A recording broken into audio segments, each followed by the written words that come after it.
Welcome back to PCA Spinal Chat Deep Dive.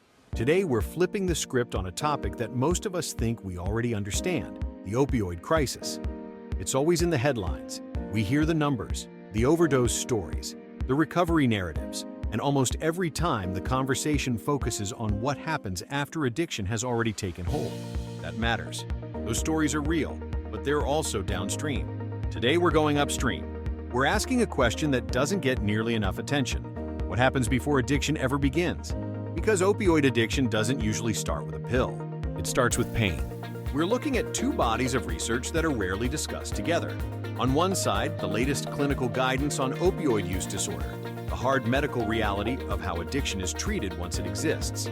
On the other, growing evidence around conservative first care, chiropractic, and non-pharmacologic pain management, not just as symptom relief, but as a way to change risk trajectories altogether. When you put those two together, something important emerges. If the medical system is getting better at treating addiction, and it is, why are we still failing so many people at the point where pain first enters the picture? To answer that, we need to talk about a concept called care sequencing. The idea that the first door a patient walks through often determines everything that follows. That's where we're headed today. Welcome back to the Deep Dive. Today, we are flipping the script on a topic that I think, most of us feel like we already understand. Or at least we hear about it constantly. Right. It's always in the news cycle. We are talking about the opioid crisis. But, and this is a massive but, usually when we talk about this, the conversation is totally focused on the aftermath.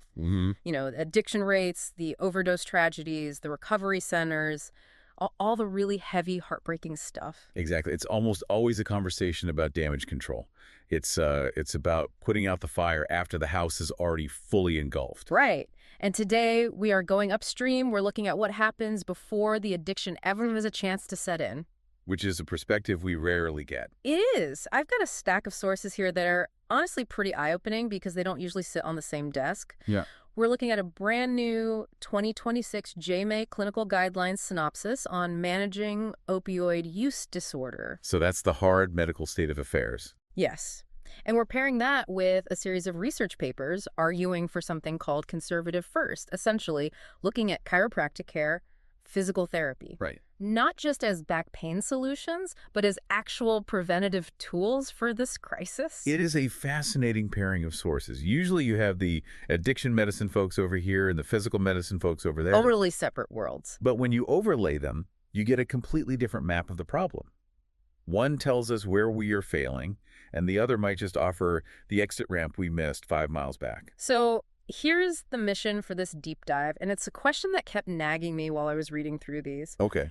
If the medical system is getting better at treating addiction, which we'll see that it is, why are we still failing to manage the pain that causes the addiction in the first place? That is the core question. And to really understand it, we have to start with a concept from the literature called care sequencing. Care sequencing. Okay. Let's unpack that before we get into the heavy stats. What does that actually mean in a clinical context? Well, it's a simple concept with massive implications. It's the idea that the order in which a patient receives treatments determines their long-term health trajectory. Think of it like a choose-your-own-adventure book. Oh, I loved those. Right. You make one choice on page 4 and end up eaten by a dragon on page 50. Precisely. In healthcare, the first door you walk through, whether it's a surgeon's office, a primary care doctor with a prescription pad, or a chiropractor, that first door completely changes the odds of what happens to you 5 years down the road. It's not just about getting treated, it's about who treats you first. I love that analogy. But before we open those doors, we need to establish the stakes. We have this JAMA Clinical Guidelines synopsis from 2026. The downstream reality. Exactly. What is the landscape looking like right now? It's heavy. The data is sobering. The synopsis cites nearly 75,000 overdose deaths in the U.S. in 2023. 75,000. To give you some context, that is a tenfold increase from 1999. That's a stadium full of people every year. It is. And the gap in treatment is just as concerning. The synopsis highlights that while we technically know how to treat opioid use disorder, or OUD, Right. only 1 in 4 eligible adults actually received evidence-based treatment in 2022. That's a massive failure rate. We have the life rafts, but we aren't throwing them to the people drowning. That's a good way to put it. So let's talk about the life rafts. What is the gold standard right now? Because I think there's a lot of confusion about what actually works? The current standard of care, the absolute best tool we have downstream is MOU. That stands for medication for opioid use disorder. Okay. Specifically, we are talking about drugs like methadone and buprenorphine.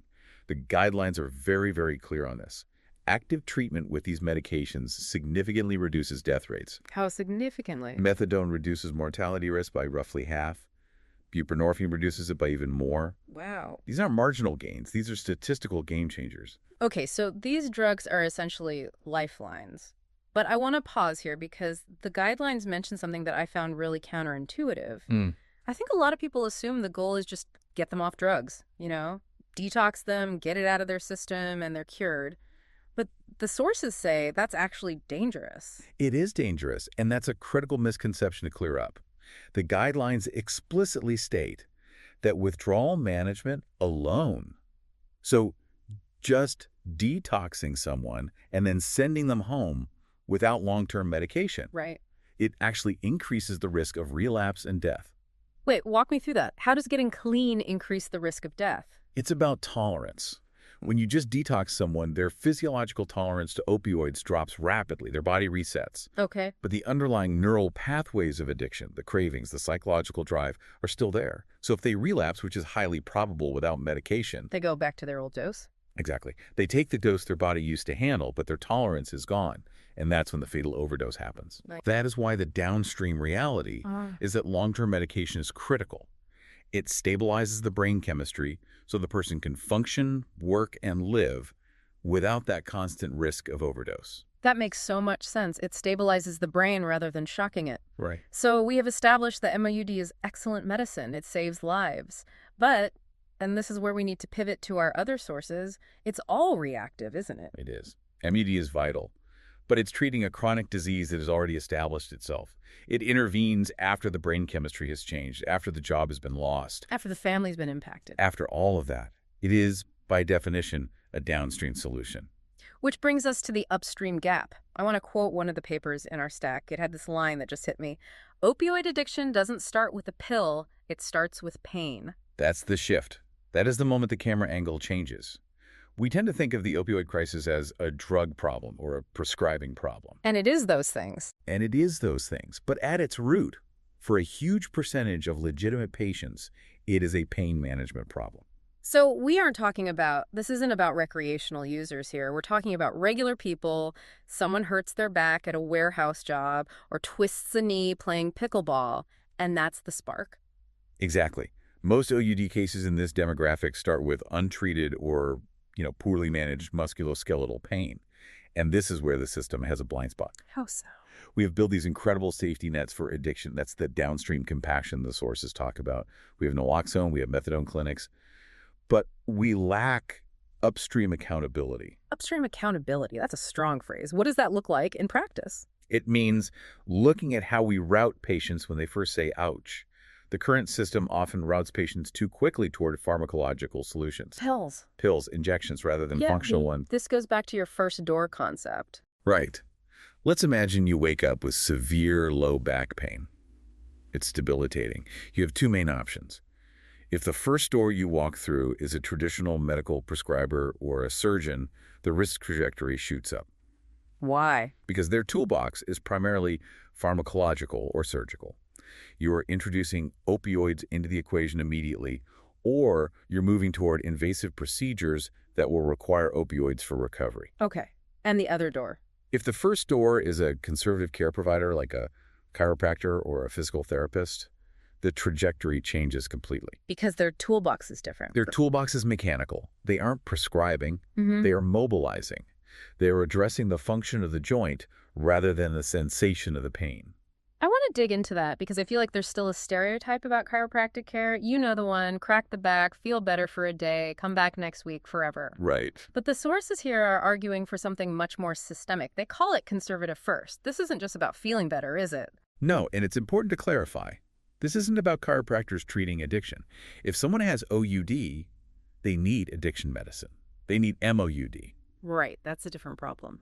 The argument here is that chiropractors are the ones who can stop the patient from ever needing the pill in the first place. So prevention by way of pain resolution. Correct. It's focusing on movement dysfunction. If your back hurts because a joint isn't moving right, taking an opioid is like putting tape over the check engine light in your car. The car stops beeping. The car stops beeping, but the engine is still broken. Eventually, the engine blows. Conservative care opens the hood and fixes the engine. And there is data on this, right? Because theories are nice, but we need numbers. We need to know if opening the hood actually works. The data is striking. We have numbers here on care sequencing specifically for low back pain, which is one of the top drivers for opioid prescriptions. Okay. Patients who start their journey with conservative pathways are significantly less likely to progress to surgery. I have the number right here, and I highlighted it because it blew my mind. The source says surgery rates drop from 42.7% in non-conservative pathways to 1.5% when conservative care is the primary intervention. Just let that sink in for a second. 42.7% down to 1.5%. Yeah, That's not a rounding error. That is a massive difference. it is huge. And think about the ripple effects of that. Surgery is a major trauma to the body. Yeah. It almost always requires post-operative opioids. Always. It involves recovery time, risk of complications, and often, ironically, chronic pain issues post-surgery, what they call failed back surgery syndrome. So if you can take a patient population and reduce their surgery rate from over 40% to under 2%? You have effectively removed a massive amount of opioid exposure from the system. You've deleted the need for the prescription before it was ever written. Wow. You've removed the roulette wheel entirely for those patients. That's the upstream solution in action. You aren't fighting the addiction, you're removing the catalyst. Exactly. And interestingly, this ties back to the JAMA paper we started with. The JAMA synopsis notes that retention in treatment for OUD is higher, 86%, versus 67% when care is integrated into primary care setting. Yeah, meaning when you treat the whole person in a familiar setting, they stick with it. Yes. Yeah. And the expert commentary suggests this validates the chiropractic argument. Chiropractic care is, by nature, longitudinal. It's relationship-based. You build trust. You build trust. You don't just go once. You have a course of care. That continuity is protective. It's very different from the episodic, here's a script, see you in 3 months model that often dominates pain management. That relationship aspect is huge. It's someone actually putting hands on the problem and saying, we're going to work through this. Mm-hmm. But here is the frustrating part. If the data is this good, if we know starting with a chiropractor or PT drops surgery risk to 1.5%, why isn't this just the standard? Why isn't everyone automatically funneled into that door? Well, now we get to the less medical and more bureaucratic side of things. We get to the friction problem. I was hoping you'd say that. One of the sources has this quote, authorization friction is not neutral. That sounds like corporate speak, but in this context, it feels dangerous. It's incredibly important. What does it actually mean? It's about the hidden barriers in our insurance and healthcare policy. Friction refers to the hoops a patient has to jump through to get care. Prior authorizations, referrals. Prior authorizations, referrals, co-pays, waiting periods. The argument in these papers is that this friction is often applied heavily to conservative care. Okay. You might need a referral from a GP to see a chiropractor. Mm-hmm. Or you have a strict limit on visits, say, only 12 visits a year. Mm. Or the copay is high, $40 or $50 a pop. Right, it adds up. But getting a prescription for a generic painkiller, that is often friction-free. Oh, yeah. It's cheap, it's immediate, and it's covered almost universally without a prior auth. So the system is essentially greasing the wheels for the pill and putting speed bumps in front of the therapy. Exactly. And here is the key insight into human behavior. When a patient is in pain, they do not wait. They are desperate for relief. Of course. They will find the path of least resistance. That makes total sense. If my back is killing me, I'm not going to spend 3 days fighting on the phone with my insurance company to get approved for an adjustment next Tuesday. No. I'm going to go to the urgent care right now and take whatever they give me. And that is why the source says authorization friction is not neutral. It actively shapes behavior. By delaying access to the safer care, the conservative care, we are unintentionally pushing patients into the higher risk downstream pathways. It's a policy decision with clinical consequences. That's the perfect way to put it. We are making it harder to do the right thing and easier to do the risky thing. And then we wonder why we have a crisis on our hands. We're routing traffic toward the cliff. That's it. Exactly. Hey. And that's what makes the upstream argument so compelling. We aren't waiting for a new miracle drug to be invented. The solution, conservative care, already exists. It's in every town in America. Right. We just have to clear the path so people can actually get to it first. So let's try to bring this all together. We started with the grim stats from the JAMA guidelines, 75,000 deaths. the absolute necessity for mode. Mm-hmm. And we've traveled upstream to the source of the pain. How do we synthesize this? Because I want to be super clear. We aren't saying don't use mode, right? Yeah, absolutely not. Okay. And that is crucial. We need what the sources call a dual approach. We need downstream compassion. Okay. We need to expand access to methadone and buprenorphine because, as the JAMA paper shows, they save lives. We need harm reduction like naloxone. We cannot abandon the people who are already struggling. Right. You don't ignore the fire just because you want to build better houses. Precisely. Yeah. But simultaneously, we need upstream accountability. We need to recognize that every time we successfully manage a patient's back pain with chiropractic care instead of opioids, we are preventing a potential tragedy.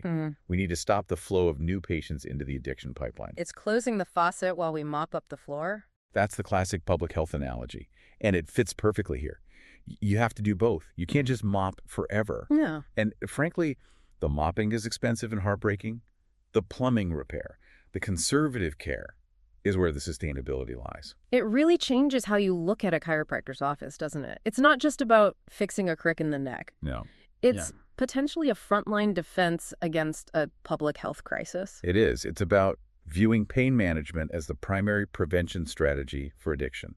If we get better at pain care, if we make the first door, the conservative door, we change the numbers. We change that 42% surgery rate to 1.5%. And those numbers represent real people, real lives that didn't get derailed. That 1.5% is a dad who didn't get hooked after surgery. Exactly. It's a mom who went back to work instead of into rehab. And that is the promise of care sequencing.